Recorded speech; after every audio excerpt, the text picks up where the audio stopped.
I didn't actually start out to be anti-platform. And technically, I'm not anti-platform now. But what I've seen over the years has made it really that much worse. I've seen a lot of therapists who bought into the shiny graphics and the perfect pitch and the, signing bonuses and big hourly rates. And now they are really questioning whether or not they actually built their own business or they built something that's completely dependent on the platforms. The truth is, when you are using one of the platforms, they have a lot of control over how you do business. You don't own anything. You don't own your client records. You don't own the database. You don't own your access to people. You don't own that lovely marketing site that they put up for you. You don't own any of that stuff. They own all of it. And so when you try to leave them, what is starting to happen now, as people are getting really curious about why they keep changing the rules, is you try to leave them and you realize that the panels that you've been credentialed with for sometimes years now say they don't have room for you anymore. So you can't get independently credentialed, right? Which means that the clients that you had that you don't want to abandon because it's unethical now don't have access to you the way that they did before. Hardworking therapists who were really trying to do the right thing to make good money and give their clients easy access.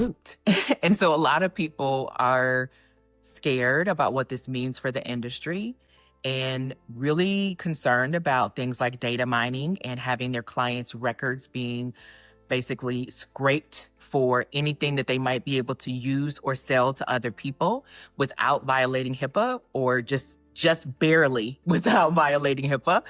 And as they try to come up with another alternative, they don't see a clear and easy path. That's the problem that I found. They weren't truthful, right?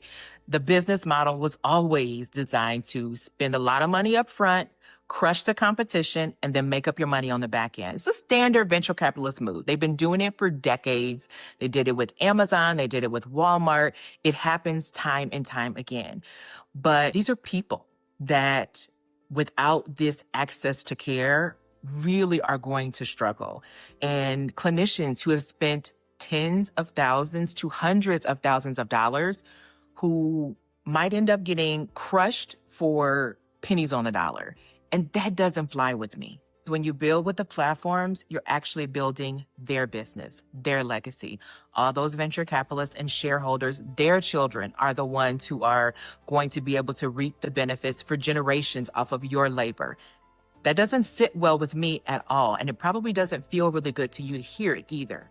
And let's not even get started on the fact that these exact same insurance companies that you have been working with for years, that you asked them for an extra $5 or $10 an hour from your private practice, they tell you no. But suddenly they're giving the platforms $10, $15, $20 more per session than they ever would have given you.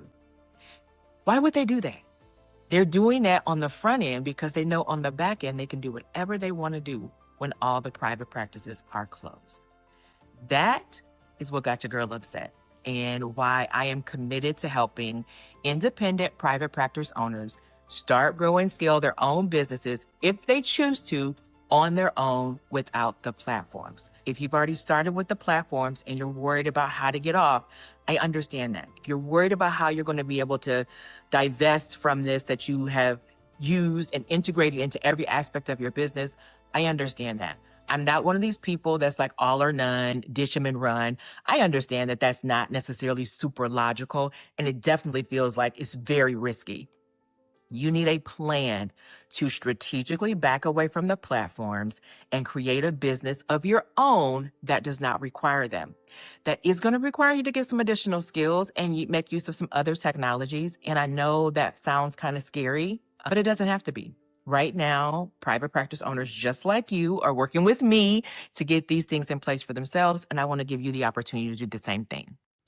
And I'm going to show you how to do it because I'm not against innovation. I'm not against automation, technology, or tools. I'm actually really cool with all of those, but I am for ownership and autonomy and control and legacy. And if you want those things for yourself, you're going to have to do it without the platforms. I want to help you build a private practice that is profitable and sustainable. And I want to help you do it without the tech bros.